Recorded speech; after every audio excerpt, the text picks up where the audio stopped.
சம்பந்தமான சில உண்மை விவரங்களை உங்களை பல பேருக்கு தெரிஞ்சிருக்காத உண்மைகளை உங்களிடத்தில் பகிர்ந்து நான் இருக்கிறேன்.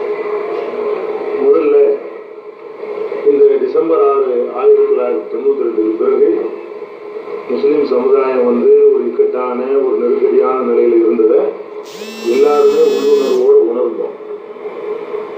அதை ஒட்டி ஏற்பட்ட கலவரங்கள்ல ஒரே நாள்ல 2000 பேர் பம்பாயில காலியான போது இன்னும் ஒரு பெரிய அதிர்ச்சிக்கெல்லாம் நம்ம ஆளானோம்.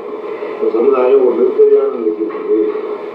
இந்த ஒரு பெரிய பாதிப்பு ஏற்படும் பொழுதுதான் இது மாதிரியான ஒரு சிந்தனையை நம்மளுக்கு வர ஆரம்பிச்சு.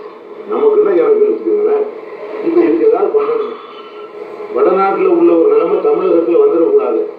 வடநாட்டுல வந்துருச்சு, தமிழக திராவிட பாரம்பரியங்கிறாங்க, அவங்களும் ஆலயத்தை நோக்கி போய்கிட்டு இருக்கிறான். ஒரு கட்டத்துல நாளைக்கு வட இந்தியாவாக தமிழகம் வந்துடக்கூடாதுங்கிற மாதிரி ஒரு நிலையில சிந்திக்கும் போதுதான் அப்ப இருந்தே பல விவரங்களை நாங்க அமித்ஷாப்ட எல்லாம் பேசுவோம். இப்ப இந்த டிசம்பர் 6, 1992 இருந்த இதுக்கு ஒரு தீர்வு காணணும், இதுக்கு பல வகையில முயற்சிகள் பண்ணணும் அப்படிங்கிற மாதிரி அந்த கருத்துகள் இருந்துச்சு. அதுக்காக நான் சூறாவளி டிசைன் பண்ண சில காரியம் செய்யறதுக்காக வேண்டி ஒப்புதலோட சில காரியங்கள் நம்ம செய்யும் பொழுது அதனால நமக்கு ஏற்படுற சிக்கல் ஜாக்குங்கிற அமைப்புக்கு வரக்கூடாது, என்ன அறிமுகம் வலிக்கிறதுல இருந்து அது வந்துடக்கூடாதுங்கிறதுக்காக வேண்டிய நான் என்னுடைய சூறாவளி இருக்க மாட்டேன். நான் சில சமுதாய பாதுகாப்புகளுக்காக வேண்டி சில ஏற்பாடுகள் பண்ணணும். அதனால இதுல எந்த நிர்வாக பொறுப்பு வேணாம்னு சொல்லி அதனாலதான் வேற ஒரு காரணத்துக்கு சூறாவளி டிசைன் பண்ணல. எனக்கு தெரியும் காரணத்தோட டிசைன் பண்ணோம். சில காரியங்கள் சமூக பாதுகாப்புகளை செய்யற ஏற்பாடுகளையும் இன்னைக்கு நாளைக்கு நம்ம செஞ்சிருக்கிறோம். அனுமதியோட தெரிஞ்சு சொல்லி என்ன செய்யறதுன்னு தெரியாது, ஆனா அதுக்காக தான் விலகுறதுங்கிற சொல்லிட்டு செஞ்சிருக்கிறோம். ஒரு இந்த கல்வியோட இங்க வரவே இல்லை. ஆனாலும் இந்த மக்களுக்கு ஏற்பட்ட இந்த எழுச்சிய இந்த ஒரு வெற்றிடம் இருக்குவாங்க, இதை தெரிஞ்சுக்கிட்ட சில இயக்கங்கள் தமிழகத்துல தீவிரமா ஊடுருவினாங்க.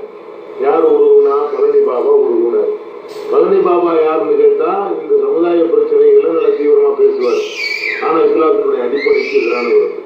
அவருடைய இஸ்லாமிய வாழ்க்கை கிடையாது. எல்லாருக்கும் தெரிஞ்சு கொள்ளணும். யாருக்குமே அவருடைய இஸ்லாமிய வாழ்க்கையே கிடையாது. தனிப்பட்ட வாழ்க்கையே சுத்தம் கிடையாது, பொருளாதாரத்திலே சுத்தம் கிடையாது, அகீதாவோட சுத்தம் கிடையாது. அதுபோக மார்க்க அடிப்படையில கூட அந்த பிரச்சனையை அணுகாம நாளைக்கு வர்ற சண்டை இன்னைக்கு விடுற மாதிரி பாதுகாப்புக்கு ஒரு இயக்கத்தை இறங்கி விட்டு பாதுகாப்பின்மை அவர் ஒரு இடத்துல பேச போனாங்கன்னா நாளைக்கு 10 முஸ்லீம் வெட்டப்படுவான். அந்த மாதிரி ஒரு நிலையில சமுதாயத்தை கொண்டு போயிட்டு இருக்காங்க. அதையும் பார்க்கலாம். அதுக்கப்புறம் இன்னொரு பக்கம் கேரளாவில் பிடிப்பிண்டு ஒரு அமைப்பு கொண்டாந்து இறங்கிட்டு குமரி மாவட்டங்கள்ல எல்லாம் பலமாக கால் விட ஆரம்பிச்சு. எந்த அளவுக்கு வந்துச்சுன்னு சொன்னா குமரி மாவட்டத்திலிருந்து 32 இளைஞர்கள் கையெழுத்து போட்டு எனக்கு கடிதம் எழுதுறாங்க. அதாவது நீங்க அமையரை கட்டுப்படணும், இந்த மாதிரி ஒரு அமைப்பு நம்ம இல்ல சமூகம் இல்ல. இது நான் சொல்றது 92 நடந்த சம்பவங்கள். இதெல்லாம் 1992 அந்த பிடிபி ஊடுருவக்கூடிய நேரத்துல கடிதம் எழுதுறாங்க. என்ன கடிதம் தெரியுமா? எங்களை பாதுகாத்துக் கொள்வதற்கு இந்த தலைமையால் முடியாது, ஜாக்கு என்ற தலைமையினால் முடியாது. அது ஒரு சின்ன ஒரு அமைப்பா இருக்குது. அதனால் எங்களை நாங்கள் பாதுகாத்துக் கொள்வதற்கு, எங்கள் பெண்டு பிள்ளைகளை பாதுகாத்துக் கொள்வதற்கு நாங்கள் பிடிபியில போய் சேரலாமா? நீங்க எங்களுக்கு தெளிவான வழக்கம் தரணும் அப்படின்னு ஒரு கடிதம். எதுக்கு நான் சொல்ல வரேன்னா, தௌஹீத்வாதிகளும் கூட தங்களுடைய பாதுகாப்பின்மையை விளங்கி உணர்ந்து ஒரு ஷிர்க் செய்தவனுடைய தலைமையை ஏற்றுக்கணுங்கிற அளவுக்கு இறங்கி வந்தாங்க. நிலைமைக்கு சொல்ல வர அந்த ஆள் பயங்கர ஷிர்க். யாரு? நாசர் மதனிங்கிறவரு கூட்டத்தில் பேசும்பொழுது, சமுதாயத்தை பேசும்பொழுது சலாத்து நாரியா தான் பேசுறது. அதுக்கப்புறம் அதை ஓடுங்கன்னு சொல்றது. சமுதாய பாதுகாப்பு எல்லோரும் கூட்டா ஓடுங்கம்மா கடைசியா முடிக்கும் போது இப்ப நம்ம எதெல்லாம் வேணாங்கிறோமோ அதெல்லாம் நம்மளை கூட்டி கொண்டாந்து வச்சு பேசுறது. அப்பதான் நாங்க ஒரு ஐடியா பண்ணணும். இந்த ஒரு வெற்றிடம் காலியான இடம் இருக்குது, இந்த இடத்தை அவன் பயன்படுத்திக்கிட்டு அவனுடைய தலைமையின் கீழ் நம்ம விரும்பினாலும் விரும்பாட்டாலும் நம்ம தௌஹீத்வாதி போறான். ஏன்னு கேட்டா அந்த இடம் காலியா இருக்கிறதுனால. காலியா இருக்க மட்டும் முடியவும் செய்யாது.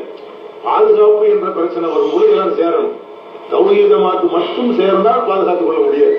அதாவது எதிரிகளிலிருந்து வர்ற ஆபத்தை பாதுகாத்துக் கொள்வதற்கு அது மாத்திரம் பத்தாதுங்கிற அடிப்படையில அந்த பக்கம் போகக்கூடிய ஒரு நிலைமை உருவானுச்சு.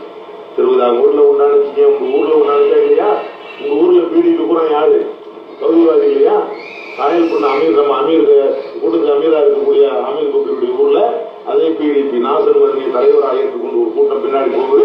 எல்லாரும் யாருன்னு கேட்டா குர்ஆனை நிலைநாட்டுறதுக்காக பாடுபட்டவன். ஏண்டா போறான்னு கேட்டா எங்களை பாதுகாத்து வேணாமா, எங்களை வந்து அடிச்சுட்டு போனாங்கன்னா அவன் வெட்டும் போது சுண்ணத்து ஜமாஅத்து தௌஹீத் பார்த்தா வெட்டுறான், கற்பழிக்கும் போது அதை பார்த்துக்கிட்டா செய்யறான், கொள்ளை அடிக்கும் போது இவன் தௌஹீத்காரன் செய்யறான். ஒட்டுமொத்தமா எல்லாருக்கும் சேர்த்து பாதுகாக்கணும், எல்லாருக்கும் நம்ம காத்துக்கொள்ளணும்.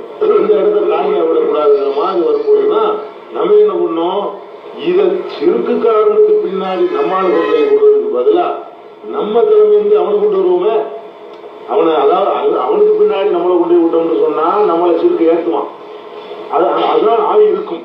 தமிழ்நாடு முஸ்லீம் முன்னேற்ற கழகம் இல்லைன்னா அந்த கட்டத்தில் நாங்க ஆரம்பிச்சு இருக்கலன்னு சொன்னா அதனுடைய விளைவு என்னன்னா நாசர் மதனிகிட்டையோ பழனி பாபாவோடத்துல இந்த சமுதாயம் தௌஹீத் ஆட்கள்ல யாரெல்லாம், அதாவது நீங்க தௌஹீத் ஆளுநர் நினைச்சுக்கிற கூடாது, வலுவா இருக்கிற ஊர்களை மேலப்பாளையம் நாங்க நல்லா இருக்க நினைக்க கூடாது. ஒரு ஊர்ல 25 குடும்பம் இருப்பான், 1000 குடும்பம் அவன் இருப்பான், அவனுக்கு என்ன பாதுகாப்பு? அவன் அந்த மாதிரியான பாதுகாப்பு நிலையில் இருக்கிறவனுக்கு தான் இதனுடைய அவசியம் என்ன செய்து விளங்கி இருந்துச்சு. அப்புறம் தான் என்ன பண்ணோம், சரி இதை வந்து நம்ம கையில் எடுப்பதன் மூலமாக அவர்களை விட திட்டமிட்டு பிளான் பண்ணி செய்வதன் மூலமாக இதுக்கு வந்து நம்முடைய அதாவது தௌஹீத்வாதிகளுக்கு கீழ் அவனை கொண்டு வரணும். அவனை கொண்டு வரும்போது இந்த இயக்கத்தை இன்னும் சொல்ல போறேன், பழனி பாபா கையிலேயோ அல்லது நாசர் மதனி கையிலேயோ இந்த சமுதாயம் போய் இருந்தால், யாரோ ஒண்ணு சொன்னாங்களே தௌஹீத் பிரச்சனை வரும்போது தலையிட மாட்டாங்கன்னு யாரோ சொன்னாங்களே, நீங்க சொன்னீங்களா? இந்த சொன்னீங்களா இல்லையா? இல்ல நான் அமைப்பாளர் இருக்கனாலதான் அதை பத்தி எதிர்பார்க்க வேண்டியிருக்குன்னு யாரும் சொன்னாங்களே. இப்ப என்ன ஆயிருக்கு தெரியுமா, வேற பழனி பாபா கையிலையோ நாசர் மதனி கையிலையோ போயிருந்தால் தௌஹீதுக்கும் தௌஹீத் அல்லாதவர்களுக்கும் விவகாரம் ஏற்பட்டால் அவர்களுக்கு இருக்கிற அரசியல் செல்வாக்கு இதுக்கு எதிராக பயன்படுத்துவான். அது நல்லா தெரிஞ்சுக்கணும். நடுவில் வைக்க மாட்டான். நாசர் மதனி என்ன செய்வான், கொஞ்சம் அட்ஜஸ்ட் பிடிச்சி ஓடாது. ஏன்னா அந்த மாதிரி சக்திக்கு போலீஸ் மதிப்பு கொடுப்பான். போலீசாருடைய அந்த பலத்தை வச்சுக்கிட்டு தௌஹீதை அழிக்கிறதுக்கு அந்த செல்வாக்கு பயன்படுத்துவான். இன்னைக்கு என்ன நிலைமை, இப்ப நம்ம என்ன சொன்னாலும் கவர்மெண்ட் கேட்கிற நிலையில இருக்கு. நம்ம என்ன சொன்னாலும் மேலதிகாரிகள்கிட்ட டிஜிபிட்ட போய் நீங்க பேசுற அளவுல இருக்கு. எந்த ஒரு விவகாரமா இருந்தாலும் செய்யுது. அப்ப நம்ம இணையத்தை அந்த சீமா பட்டியல் என்ன வரும், தௌஹீத்வாதிகளுக்கு அங்கங்க பிரச்சனை ஏற்படும் பொழுது அமமுக அன்அபிஷியலா என்னென்ன செஞ்சிருக்கு, எங்களுடைய அந்த செல்வாக்கு பயன்படுத்தி என்னென்ன செஞ்சிருக்கிறோங்கிறதையும் அதை நம்ம தனியா விவரத்தை நான் பின்னாடி சொல்றேன்.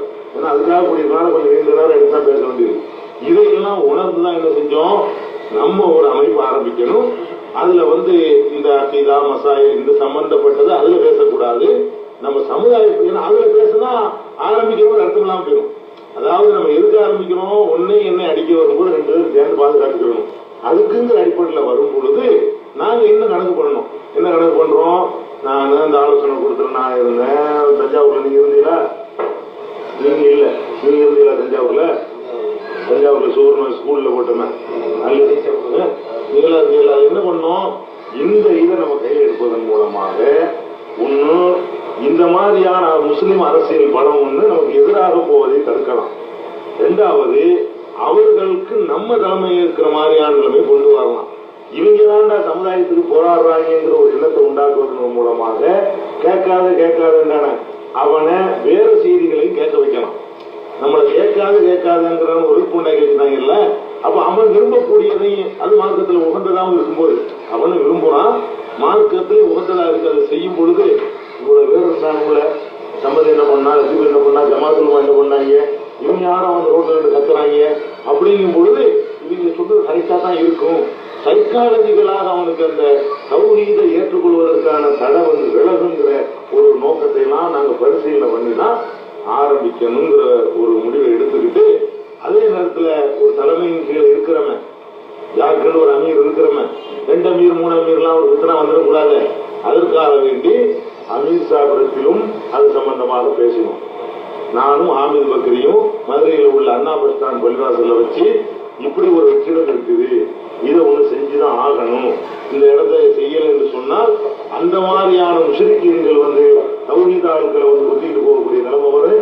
நாளைக்கு அதிலே பழகி போய் அந்த தீமைகளை இவன் தீர்மிக்கிற அளவுக்கு வந்து இவனுடைய பலத்தையும் சேர்த்து இவனுக்கு எதிராக பயன்படுத்தக்கூடிய நிலைமையெல்லாம் வந்துடும்.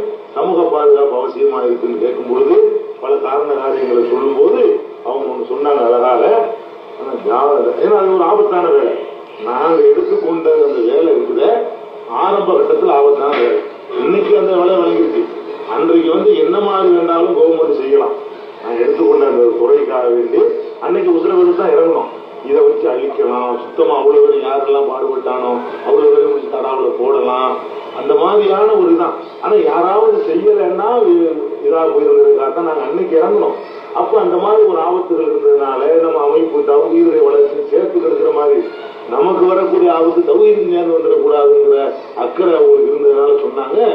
அதாவது இந்த கலர் தெரியாம யாருக்கும் அதுக்கு சம்பந்தம் இல்லாத வகையில நீங்க படிக்கிறீங்க, நல்லா கவனிக்கணும். அவங்க எதுக்கு அதை சொல்றாங்கன்னு கேட்டா, இப்ப நம்ம வந்து ஜாக்குடைய கலர்லயே அதை செஞ்சோம்னு சொன்னா என்ன செய்வான், நம்மளுக்கு போடக்கூடிய தடை ஜாக்குக்கும் வரும், மர்க்கசுகள் மூடப்படும், நம்மளுடைய கணக்கு வழக்குல தோன்றுவான், தேவையில்லாத விசாரணைகள் பண்ணுவான், பலவிதமான பிரச்சனை பொய் வழக்க போடுவான், பாகிஸ்தான்ல இருந்து உறவு வேலை பார்க்கறாங்கன்னு சொல்லுவான்.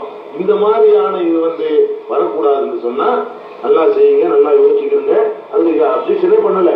ஃப்ரீயா ஒரு பெரிய கூட்டத்தை வச்சுக்கிட்டு இல்லாம ஃப்ரெண்ட்லியா நானும் ஆமில் பக்ரி இந்த விவரங்களை எல்லாம் சொல்லி கேட்கும் போது அப்ப தெரியாம ஜாக்குகளே எந்த இதுவும் வராத அளவுக்கு பார்த்துக்கணும். அதை செய்யக்கூடியது ஜாக்கு வாழ்ந்து வந்துடக்கூடாது. ஆனா வந்து செய்யணும், அதை விட்டுட்டாங்க. செய்யணுங்கிறதுல எந்த அப்ஜெக்ஷனும் இல்லாம போன பிறகுதான் அப்படி ஒரு அமைப்புல நம்ம காலத்துக்கு வச்சமே தவிர எடுத்த கவிழ்த்து நாங்கள் இந்த செய்தியெல்லாம் நிறைய பேருக்கு தெரியாது.